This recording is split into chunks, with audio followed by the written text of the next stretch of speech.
নমস্কার বন্ধুরা, কেমন আছেন সকলে? আশা করি সকলে অনেক অনেক ভালো আছেন। আমি সুস্মিতা চলে এসেছি আজ আবারও একটা নতুন ভিডিও নিয়ে। তো আজকে ভিডিওতে আপনাদের সাথে শেয়ার করব দই আলু রেসিপি। তো ভিডিওটা তোমরা প্রথম থেকে শেষ পর্যন্ত স্কিপ না করে দেখতে থাকো। এটা সম্পূর্ণ একটা নিরামিষ রেসিপি। আশা করি তোমাদের সকলের অনেক অনেক ভালো লাগবে। তো দই আলু বানানোর জন্য আমি এখানে 500 গ্রাম আলু নিয়েছিলাম। আর আলুর সাইজটা যেহেতু একটু বড় ছিল, তো সেই জন্য আমি আলুটাকে মাঝখান থেকে অর্ধেক করে নিয়েছি। যদি একটু ছোট সাইজের আলু হয় তাহলে তোমরা আলুটাকে গোটাও রাখতে পারো, সেক্ষেত্রে কোনো সমস্যা নেই। আর এই রেসিপিটা তোমরা বাড়িতে ট্রাই করে রুটি, লুচি, পরোটা বা এমনি সাদা অন্নের সাথে বা পোলাওর সাথে যে কোনো কিছুর সাথেই কিন্তু ট্রাই করতে পারো, ভালো লাগবে। আর আলুটা আমি 70% মতো কুক করে নিয়েছি। প্রেসার কুকারে জাস্ট একটা সিটি দিয়ে কিন্তু নামিয়ে নিয়েছি। আর একটা কাঁটা চামচের সাহায্যে আলুর গায়ে ভালো করে ফুটো করে নিলাম, যাতে সমস্ত মশলা আর লবণটা আলুর মধ্যে ভালোভাবে ঢোকে, তাহলে খুব ভালো টেস্ট আসবে।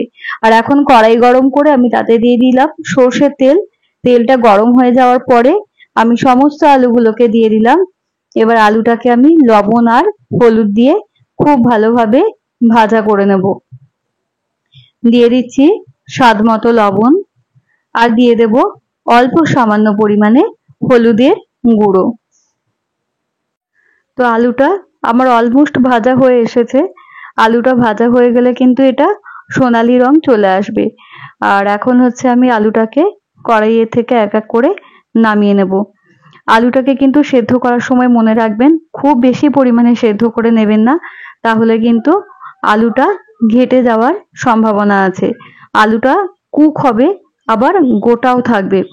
এখন কড়াইতে সর্ষের তেল দিয়ে তাতে আমি তেজপাতা, শুকনো লঙ্কা আর গোটা গরম মশলা ফোড়ন দিলাম।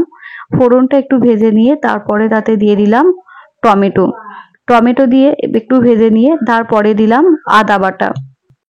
আমি একে একে সমস্ত গুঁড়ো মশলাগুলোকে দিয়ে দিচ্ছি। হলুদ গুঁড়ো, কাশ্মীরি লঙ্কার গুঁড়ো আর জিরে গুঁড়ো দিয়ে অল্প সামান্য পরিমাণে জল দিয়ে আমি মশলাটাকে ভালোভাবে কষিয়ে নিচ্ছি।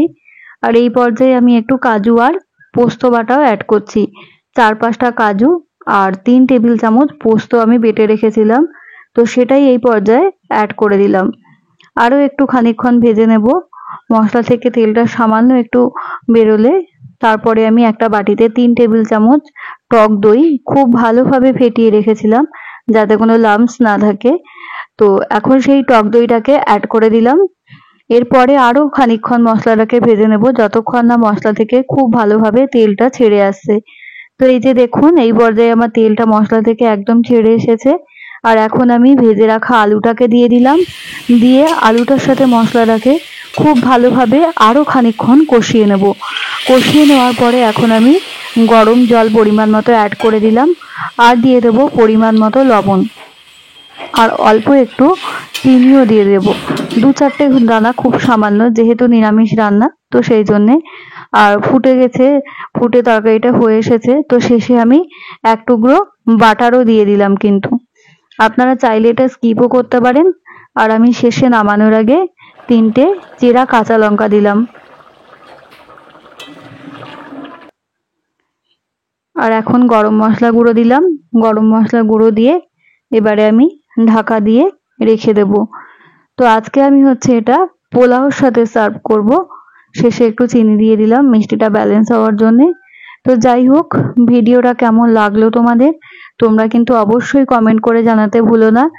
ভিডিওটা যদি ভালো লেগে থাকে তাহলে অবশ্যই লাইক, কমেন্ট এবং শেয়ার করো, এবং পাশে থাকা বেল আইকনটিকে প্রেস করো, যাতে আমার সমস্ত ভিডিওর আপডেট তোমরা সবার আগে পেয়ে যাও। যারা ফেসবুক পেজ থেকে দেখছো তারা পেজটাকে অতি অবশ্যই ফলো করে দিও। আর যারা ইউটিউব থেকে দেখছো তারা কিন্তু চ্যানেলটাকে অতি অবশ্যই সাবস্ক্রাইব করে দিও। দেখা হবে তোমাদের সাথে আবারও নতুন কোনো ভিডিও নিয়ে। ততক্ষণ পর্যন্ত তোমরা সকলে ভালো থেকো, সুস্থ থেকো। নমস্কার, টাটা।